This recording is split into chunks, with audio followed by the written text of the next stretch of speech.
Kisii Governor Ongwae is before the Senate County's Public Accounts and Investment Committee to answer to audit queries. Ongwae is explaining his budgetary allocations and expenditure for this year, for the year 2017-2018. His grilling comes just days after his Kiambu counterpart Ferdinand Waititu appeared before the same committee with shocking revelations on how his government spent millions on State House affairs, peacekeeping in South Sudan and several national functions.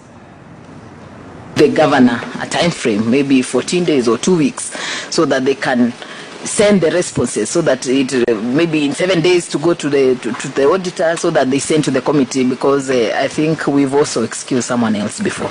I might consider the last request, but the first one, the basis, the governor is a chief executive officer.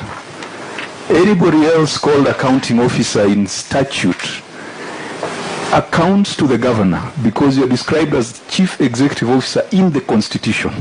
And that is, we have had a governor coming here asking us, why must I respond to procurement issues? You are wasting my time.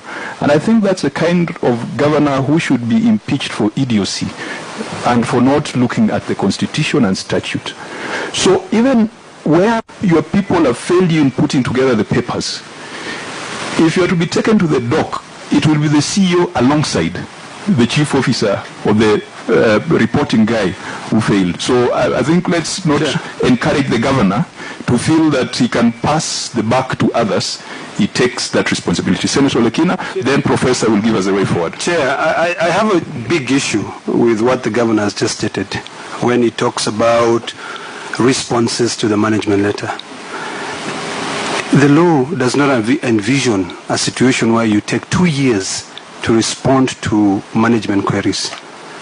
In fact, when you look at the Public Audit Act, Section 31(4), it gives you exactly 14 days to be able to respond to the issues raised by the auditors and give the way forward in terms of the remedial action. So really, it is not your people who have failed, it is you, the governor of Kisii, who has failed. And if you notice, you did not absorb over 1.2 billion shillings during that year.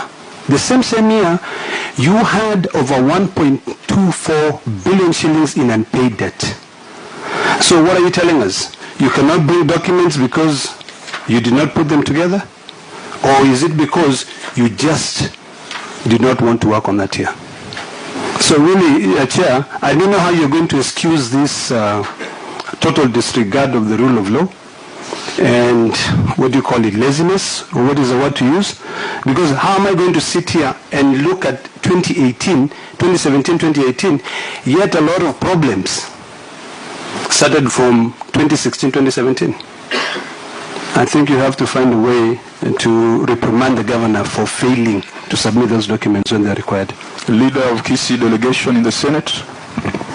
Chair, I think when there is a gap in the books of accounts, obviously it presents some difficulties.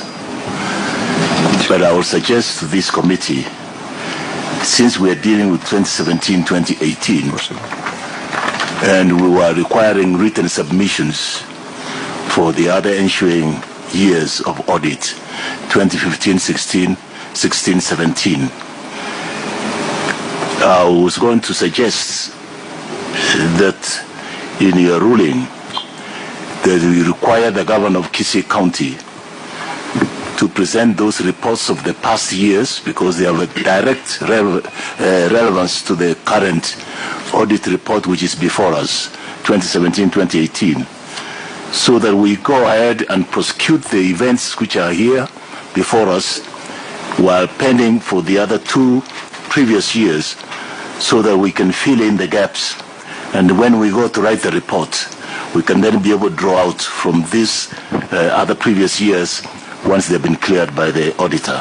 It will be my humble submission at this stage, so that we don't waste so much time at this level of preliminaries, so we go to the substance of the whole thing, and then we are able to prosecute this matter accordingly. In light of the submissions from my colleagues, I want to give directions as follows, that this committee